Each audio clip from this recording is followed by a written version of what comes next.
Bonjour à tous, j'espère que vous allez bien. On se retrouve pour le brief du vendredi 10 mars 2023 pour faire la dernière petite update de cette semaine. Donc comme on en avait parlé, petite mise à jour du BNB aujourd'hui. On va parler du BNB, voir un petit peu ce qui s'y passe, quel type de stratégie peut être déclenchée, etc. On fera un petit point aussi Ethereum bien sûr et toujours un petit point macro.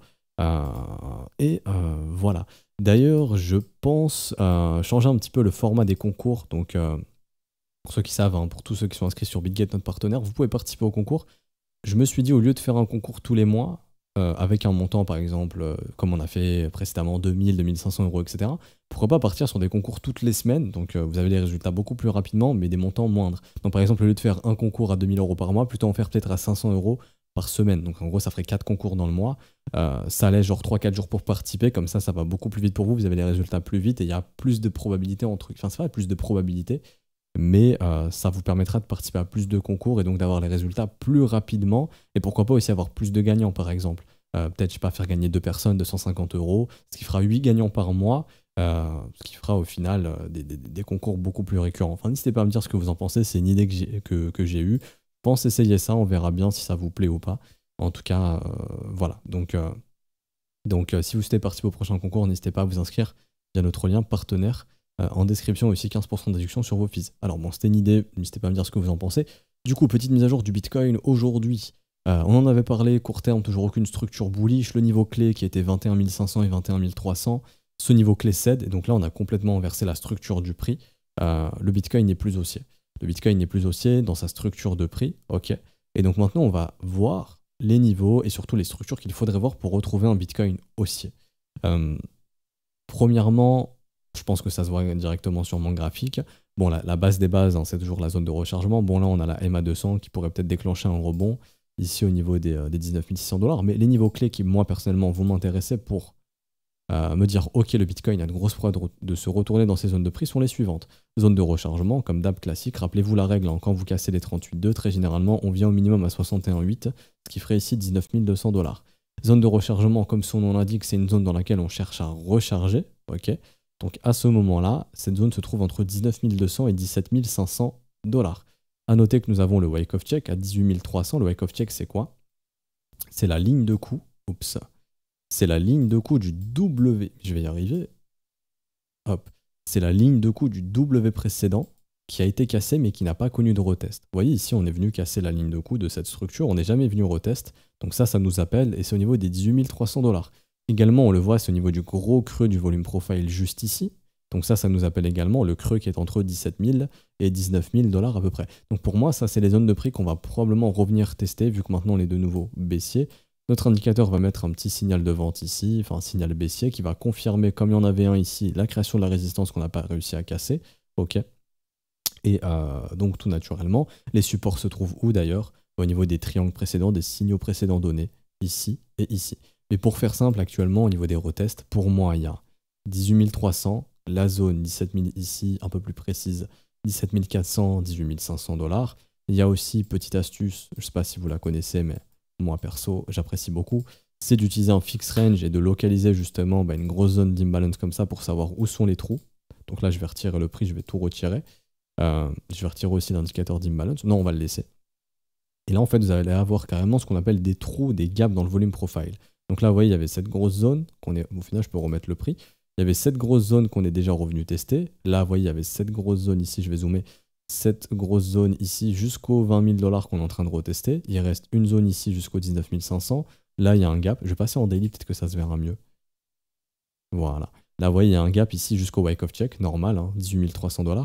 Et il y a un gap ici qui nous attend jusqu'aux 17 600. Et il y aurait même, techniquement, je vérifie, non. Le dernier gap, il est là jusqu'au 17 600. Donc ça, c'est vraiment des niveaux qui nous appellent. Donc il faut se dire que ces niveaux, on y reviendra très probablement tant que la structure du prix reste baissière. On pourrait repasser dans une structure haussière si on voit quelque chose comme ça. Ok. Ça pourrait nous permettre de redéclencher quelque chose d'haussier.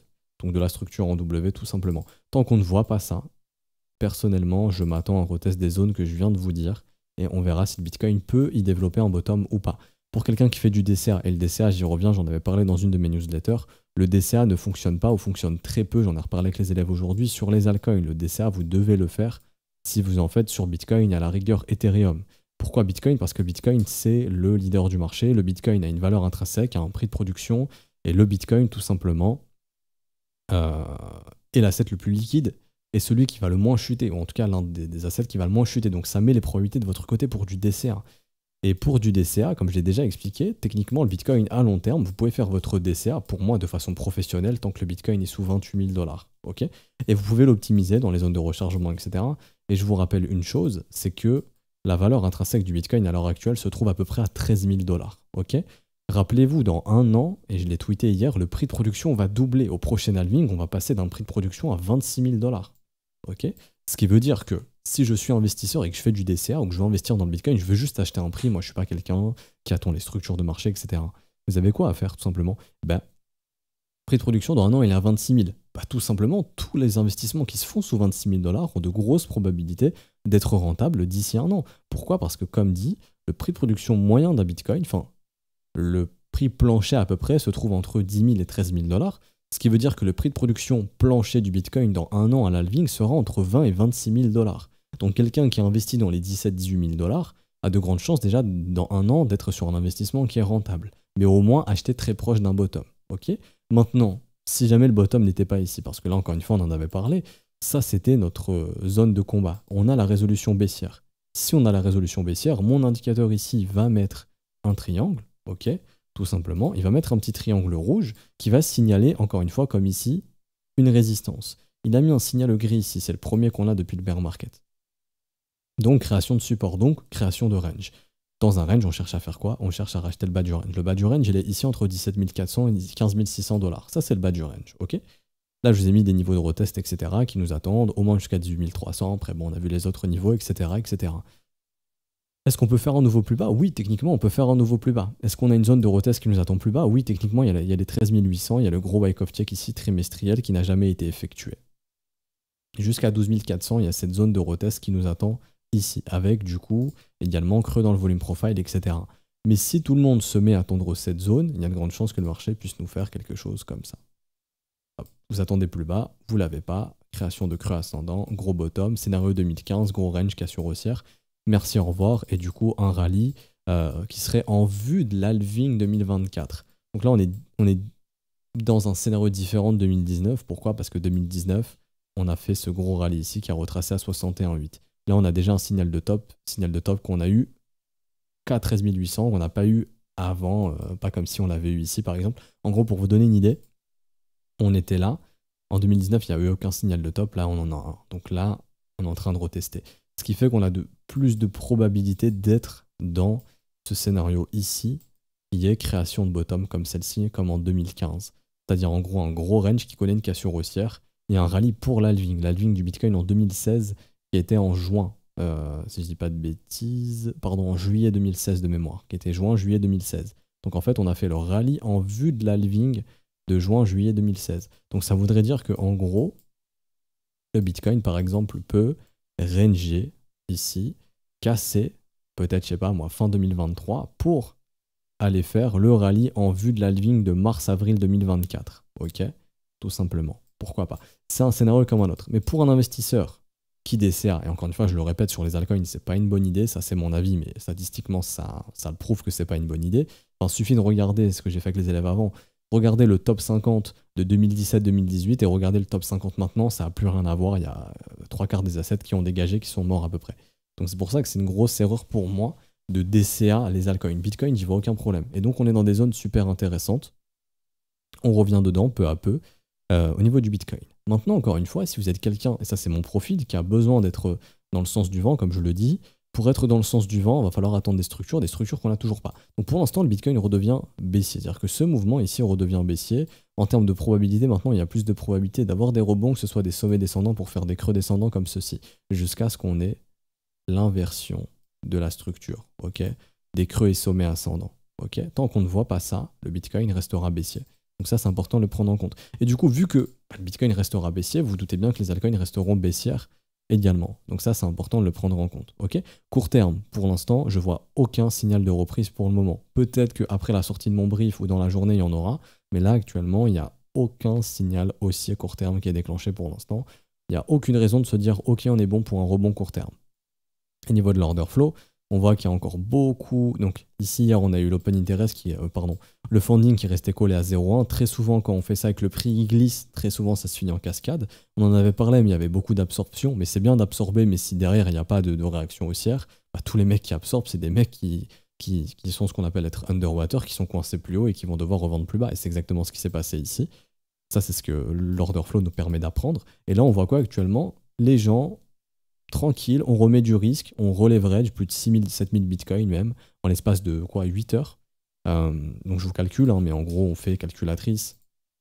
On va faire 20 000 dollars x 7000 bitcoins. Rien que sur Binance, là, il y a 140 millions d'open interest en plus. Donc les gens ont reparié pour 140 millions de dollars. Il y a et des acheteurs et des vendeurs. Mais encore une fois, on regarde comment se comporte le prix. Ça, c'est la box où justement l'open interest, il monte. Tant qu'on reste sous les 20 100, c'est les acheteurs qui sont sous pression. Une fois qu'on casse les 20 100 dollars, c'est les vendeurs qui sont sous pression. Et là, vous pouvez avoir un rebond. Un rebond qui sera probablement un simple rebond pour derrière retrouver la vague baissière tant que la dynamique daily reste baissière. Ok? Tout simplement. Ça, c'est hyper important à comprendre. Donc, pour récapituler, ce mouvement est toujours baissier. Si vous avez l'idée d'acheter du Bitcoin à levier, de vous dire je suis un génie, je vais acheter ici en levier x3, de toute façon ça ne peut pas baisser autant pour aller chercher ma liquidation, trompez-vous, le Bitcoin peut faire ça. Ou même avec des leviers x5, x10. Je l'ai retweeté hier, mais le levier ne sert pas, et j'en ai parlé beaucoup de fois, ne sert pas à augmenter vos gains, parce que si ça augmente vos gains, ça augmente vos risques. Le levier, la seule utilisation professionnelle, et les professionnels s'en servent comme ça, et c'est l'utilisation professionnelle, c'est de bloquer moins de cash. Par exemple, ici, on imagine, ok, j'ai un trade sur Bitcoin. Donc par exemple, ici, je vous donne un exemple tout bête, j'ai un long, ok, et j'ai un stop que je vais positionner ici, et j'ai un profit que je vais venir récupérer là-haut. Ok, donc là, je joue par exemple l'achat de ce creux pour aller péter les stops là-haut. C'est une idée de trade ici, bidon, hein, que je vous montre. C'est juste pour que vous puissiez comprendre. Si je veux par exemple risquer 1% de capital sur ce trade, donc imaginons que mon capital c'est 100 000 euros, ok, je vais risquer 1%, donc je vais risquer 1000 euros. Ok, pour risquer 1000 euros, j'ai besoin de combien ici? Vu que mon stop est à 0,39% de mon entrée. Bah, tout simplement, sur la calculatrice, ok, je vais l'écrire avec vous, mais vous allez devoir ici faire 1000 euros votre risque divisé par les 0,39. Donc 0,0039. Donc là, je prends ma calculatrice, je fais 1000 divisé par 0,0039. Ok, je regarde et ça me fait donc, j'ai besoin de 256 410 euros pour ce trade. On est bien d'accord que 256 410 euros, vous ne pouvez pas les sortir. Vous avez 100 000 euros de capital. Comment vous faites? C'est à ce moment-là que le levier devient pertinent. Et à ce moment-là, je peux faire du x100. Ok, du coup, je fais comment? Bah, je fais simplement 256 410 divisé par 100. Ok, ce qui va me faire en gros ici, ça va vous faire 2564 euros. Ok. Est-ce que je peux mettre 2564 euros en levier x100? Oui. Est-ce que j'ai 2500 euros? Oui. Ok. Donc sur ce genre de trade, je peux avoir besoin du levier à ce moment-là. Et là, ça c'est une utilisation professionnelle. Avec un stop loss, si votre stop loss s'active, vous perdez vos 1000 euros. Vous mettez 2564 euros de votre cash personnel, l'exchange va vous prêter le reste pour atteindre les 256 410 euros. Et vous avez un levier x100 et vous avez bien 1000 euros de risque. Par contre, si j'ai un capital de 100 000 euros, je commence à venir ici, je prends ce genre de trade, par exemple comme ça, je me dis, moi, j'achète du Bitcoin en levier x20 et je prends 30 000 euros, vous êtes au-delà de votre risque et vous allez vous faire très très probablement liquider. C'est pas comme ça qu'on se sert du levier. Le levier, on s'en sert juste quand on veut utiliser moins de cash personnel. Et je peux reprendre un autre exemple. Imaginez cet exemple ici, ok. Donc là, je vais prendre cet exemple-là. Vous achetez ici, vous dites, moi, je tente un long sur 19 800, je tente une prise de bénéf, je sais pas, peu importe, dans les 23 800, j'ai un stop loss dans les 18 000 $. Là, c'est un trade bidon, c'est pas un trade à reproduire, c'est pour vous donner un exemple. Ok. Et je reprends l'exemple de, j'ai 100K euros de capital, ok. Je vais risquer, par exemple, ici, je sais pas, je vais risquer 2%, allez, je vais risquer 3%. Ce qui fait que je vais risquer 3000 euros. Idéalement, on serait plutôt sur du 1-2% pour... ce sera mieux en termes de gestion du risque, mais bon, certains peuvent être à 3, 4, 5% maximum, il n'y a pas de problème. Donc, je vais risquer 3000 euros. Ok, je vais risquer 3000 balles. Là, je vais calculer combien... J'ai besoin de combien d'argent pour ce setup. Ok, donc là, je viens faire 3000 divisé par le taux de variation ici, donc 0,0902. On dégaine la calculatrice, on fait 3000 divisé par 0,0902, ça vous fait 33 259 euros. Vous avez besoin de 33 259 euros pour déclencher ce trade, ok? 33 259 euros. J'ai 100 000 euros en cash actuellement qui sont dédiés à cette stratégie. Est-ce que je peux déclencher mon trade? Oui, mais en même temps, j'ai besoin de cash pour faire des investissements, j'ai besoin de cash pour trader d'autres actifs, etc. J'ai pas envie de bloquer mes 33 259 euros, pourtant je les ai. Bah, c'est comme un investissement, par exemple, dans un appartement ou autre. Même si, par exemple, j'ai un patrimoine de 500 000 euros, j'achète un appartement à 200 000, il y en a qui vont utiliser, le levier bancaire, qui vont emprunter de l'argent pour pas dépenser, par exemple, 200 000 euros. Pourtant, ils les ont. Bah, là, c'est la même chose. Donc, en gros, ce que je peux faire, c'est, par exemple, je viens, levier x 10, bah, je fais 32 259 divisé par 10. Ça va vous donner combien vous devez mettre de votre poche. Donc, environ 3 000 ici, 3 250, enfin, pardon, 3 225,90 euros à peu près.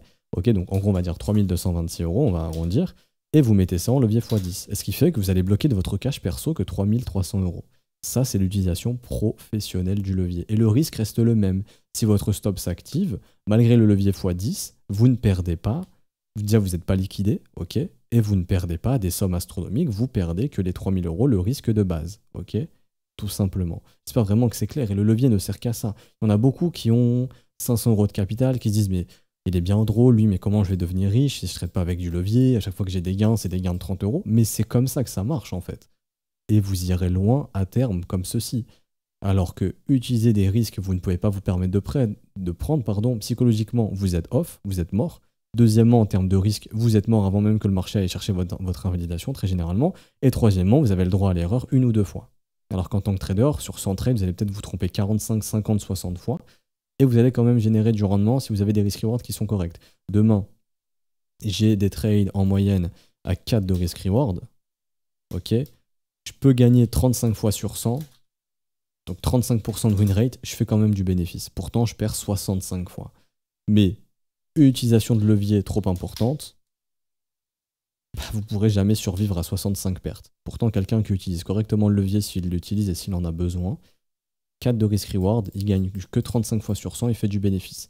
Calculez 65 pertes de 100 euros et 35 fois vous gagnez 400 euros, vous verrez très rapidement que vous êtes rentable. Mais ça, encore une fois, c'est des choses qu'on vous dit pas ou vous apprenez pas de base, qui sont vraiment essentielles pour pouvoir survivre dans cet environnement. Tout simplement, ok? Et du coup, c'est ce qui fait que on se retrouve avec des gestions du risque catastrophiques, des grosses liquidations comme on a eu hier. Ici, là, vous voyez, des liquidations juste monstres. Et encore, les liquidations sont fake. Binance ne communique plus les vraies liquidations. Mais là, juste pour ça que je me suis basé sur les exchanges dispo sur Coinalyst, donc BitMEX et Deribit qui communiquent vraiment. Et là, vous voyez, il y a vraiment des liquidations qui sont énormes, en l'occurrence pour ces exchanges-là. Alors que ce genre de liquidation, ce n'est pas censé arriver. Okay, et là, par exemple, on voit encore ce matin que let's go, c'est reparti, on refout du risque.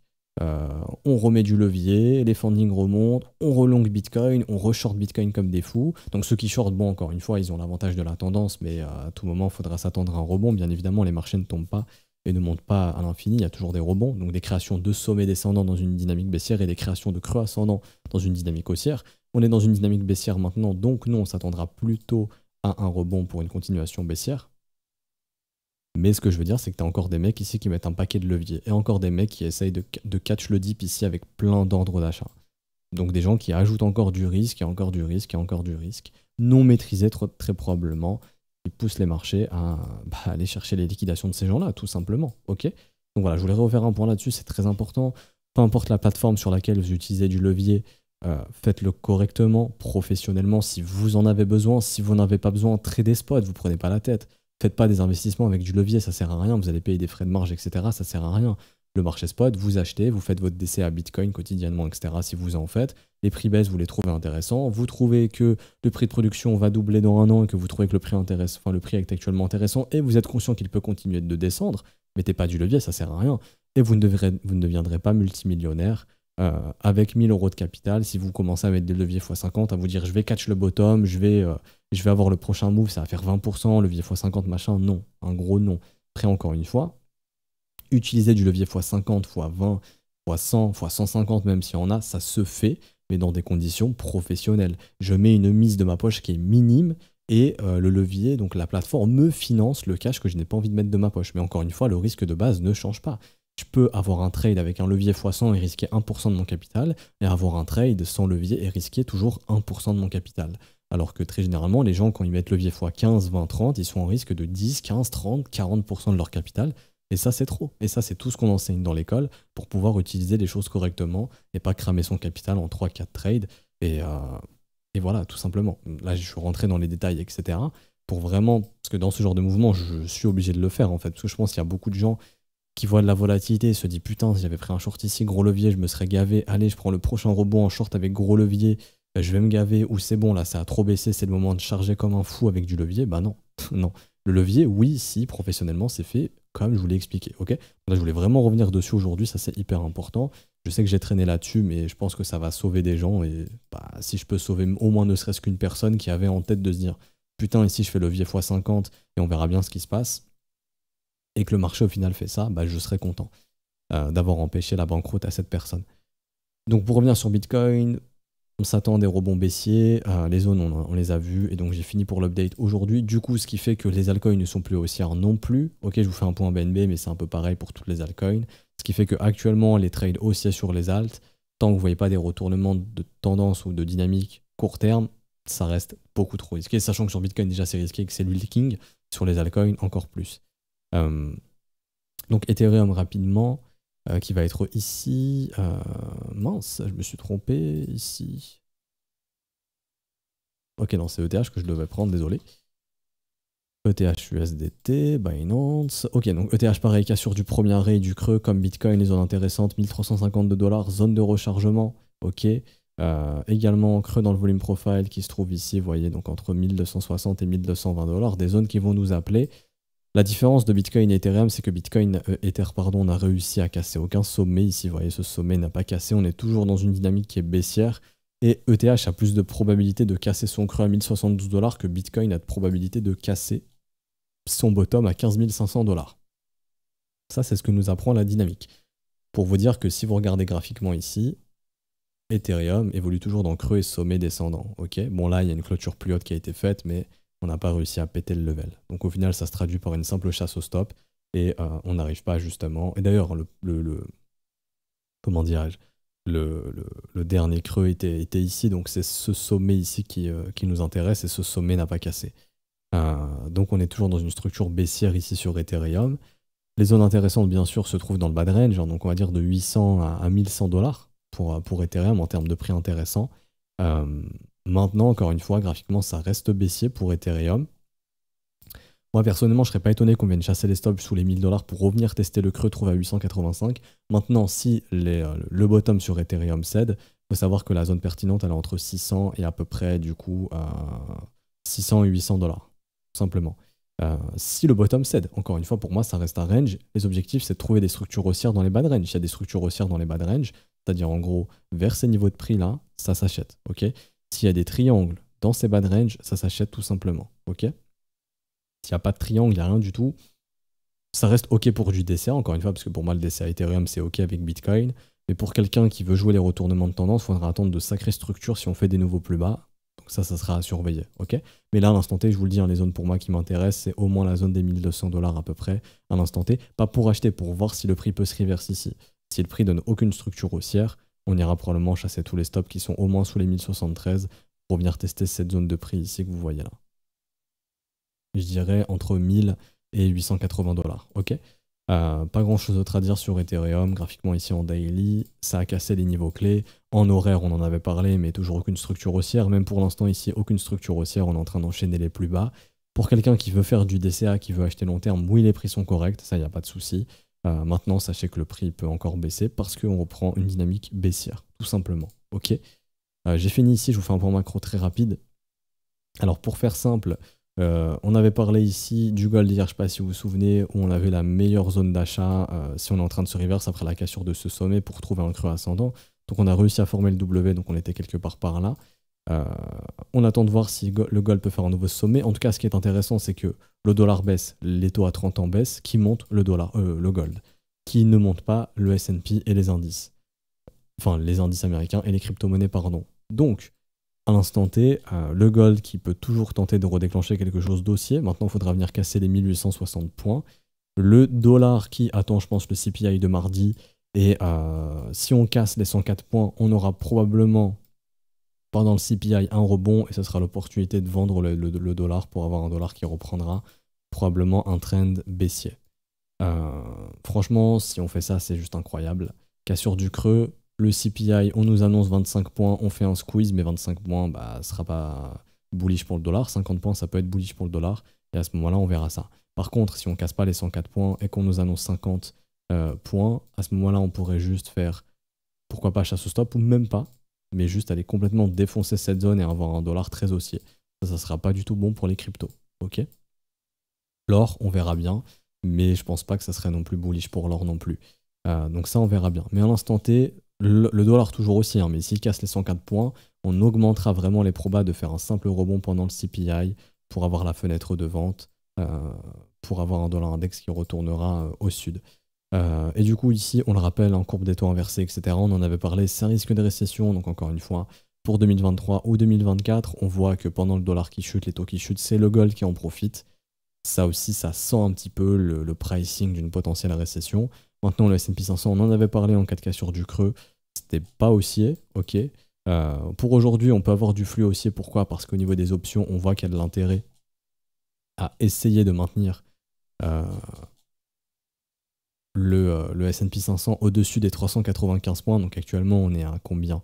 Pour être précis avec vous, on est à peu près à 394. Donc il y aurait un intérêt à tenir le S&P au-dessus des 3950 points.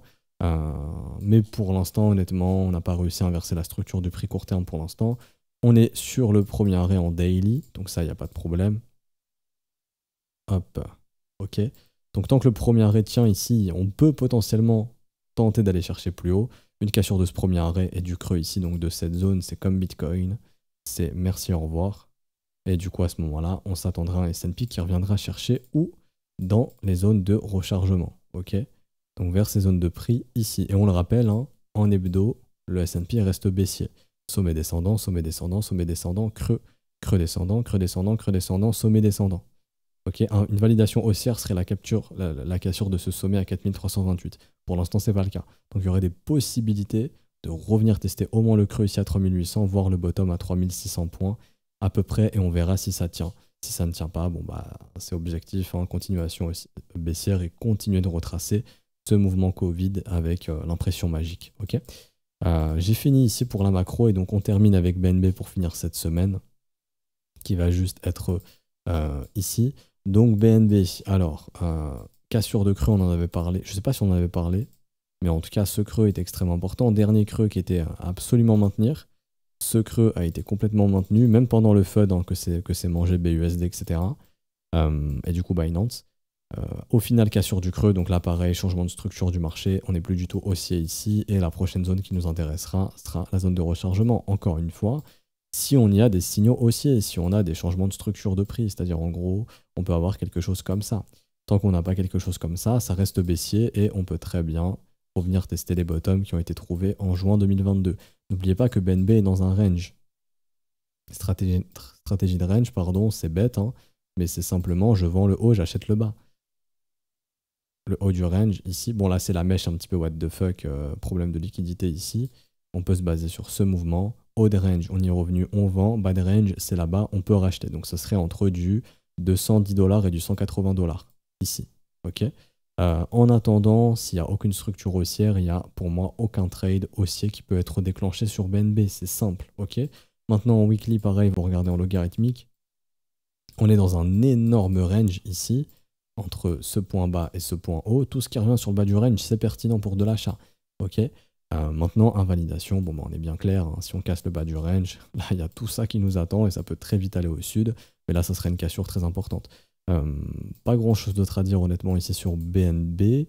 Encore une fois, on est plutôt dans un marché où on va essayer de vendre les rebonds, c'est-à-dire que là, bon, bah, par exemple, un retest du support qui est cassé peut offrir une opportunité de vente, ou tout simplement le précédent mouvement, on regarde où est-ce qu'elle est la zone de rechargement de short. C'est ici, bon, si le marché continue de baisser, ça baissera aussi un petit peu, mais ça serait plutôt genre ça les opportunités. Ok, pour accompagner le prix où dans ces zones de prix, pourquoi pas. Ok. Fini sur BNB, c'était une update rapide. Maintenant, le DCA sur BNB. Encore une fois, moi je suis plutôt friand, enfin je le fais pas moi-même, hein, mais encore une fois, si je faisais du DCA, je le ferais sur ETH et BTC. BNB, je le ferais pas personnellement.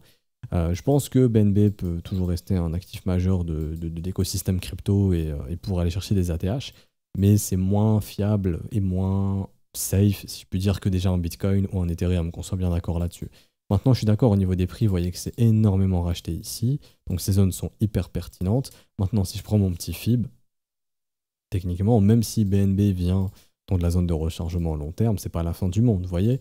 Zone de rechargement long terme, c'est là où on recharge, vous voyez que les gros rechargent dans ces zones de prix à chaque fois qu'on y revient. Maintenant, encore une fois, pour du DCA, pas top. Ce que j'aimerais voir sur BNB, honnêtement, c'est plutôt voir quelque chose comme ça. Le jour où BNB fait quelque chose comme ça, vous avez un excellent signal d'achat et d'investissement pour former un bottom et pourquoi pas revoir un cycle haussier. Vous voyez que pour l'instant, ça se forme pas encore, donc va falloir être patient sur un actif comme le BNB ici. Ok. D'ailleurs, je vous rappelle, mes BNB qui se trade également sur BitGet, 15% de réduction sur vos fees. Donc encore une fois, c'est pour vous, c'est des fees que vous payez en moins. Quand quand vous voudrez refaire des investissements dans le marché crypto, vous paierez moins de fees sur tout ce qui est marché spot et peu importe. Donc c'est toujours intéressant pour vous. Vous pouvez aussi trader sans KYC, c'est vrai que j'ai oublié de le préciser, mais pas besoin de valider son identité. Si vous êtes quelqu'un qui trade avec des petits montants, qui n'avait pas envie de mettre votre identité partout, si vous estimez que acheter de la crypto, c'est aussi avoir une sorte d'anonymat, et que vous utilisez un exchange, c'est possible de faire ça sur BitGet, là où c'est quasiment plus possible de faire ça sur d'autres plateformes. Donc c'est là aussi où il y a un avantage à s'inscrire sur BitGet, en plus des 15% de réduction que vous avez via notre lien. Et du coup, ici, vous pouvez trader BNB, qui est très liquide, il n'y a pas de souci, il n'y a aucun problème. On n'a pas des mèches comme ça, qui vont comme ça dans tous les sens, donc il n'y a pas de problème. Ok. Encore une fois, personnellement, je n'achèterai pas BNB ici. Vous voyez, bon là, il y a le gros creux, etc., au moins jusqu'au 245, et on en a parlé, c'est un range. Maintenant, des investissements long terme, ou un peu plus rationnels, bon, sur un bad range, pourquoi pas, ça pourrait se faire. Ok. N'oubliez pas aussi sur Twitter, n'hésitez pas à aller follow le Twitter, il y aura des concours beaucoup plus souvent, donc des montants plus faibles, mais des concours avec résultats beaucoup plus rapides. Donc je pense que ça va intéresser plus de gens. Donc n'hésitez pas à me dire si c'est une bonne idée, si vous pensez que c'est une bonne chose, si vous préférez le système actuel ou si vous préférez plus de concours. N'hésitez pas à me dire ça. Également, si vous souhaitez vous former et avoir une gestion du risque professionnelle, savoir lire un graphique, savoir créer vos propres stratégies, vous pouvez vous former à nos côtés et rejoindre l'école. À ce stade du mois, vous pouvez le faire via les modalités crypto, donc tout est dispo sur notre Discord, dans le salon bienvenue. Dès que vous rejoignez le Discord, le lien du Discord, il est aussi en description en commentaire.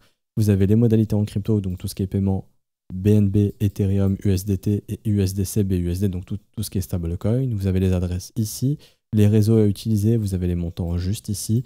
Si vous avez une quelconque question, hop, un petit message au professeur en haut à droite, on vous répond. Si vous avez procédé au paiement, le TXID qui se génère tout seul, c'est l'identifiant de transaction, vous nous l'envoyez, on le valide et on vous met votre rôle élève et vous pouvez commencer à vous former à notre côté.